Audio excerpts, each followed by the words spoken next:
ગુજરાત કોંગ્રેસ પ્રદેશ સમિતિના નેતૃત્વમાં ગુજરાતના ખેડૂતોના સાચા હમદર્દ બની ગુજરાતના એક એક ખેડૂતને ન્યાય મળે, કમોસમી વરસાદના કારણે અતિ આર્થિક ભીંસમાં મુકાયેલો ગુજરાતનો ખેડૂત જે વધુ પાયમાલ બન્યો, વધુ કંગાળ બન્યો,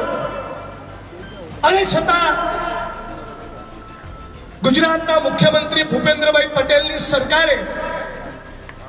પેકેજ અને વળતરના નામે ફક્ત 10,000 કરોડનું એક પડીકું પકડાવ્યું. આ પડીકાની વિરુદ્ધમાં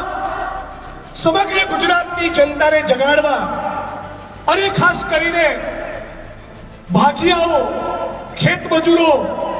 અને સમગ્ર ગુજરાતના એક ખેડૂતને જગાડવા માટે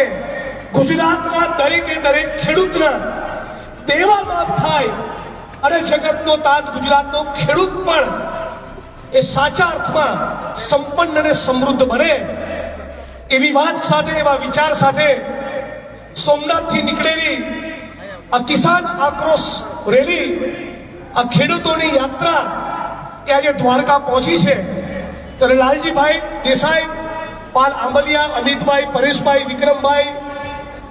તુષારભાઈ, લલિતભાઈ વસોયા, તમામ લોકો માટે,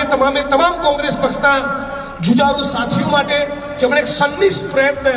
આપણા ગુજરાત માટે, આપણા ગુજરાતના ખેડૂત માટે કર્યો છે, એના માટે જબરદસ્ત તાળીઓનો આવકાર થઈ જાય. હીરાભાઈ જોટવા પણ આપણી વચ્ચે ઉપસ્થિત છે.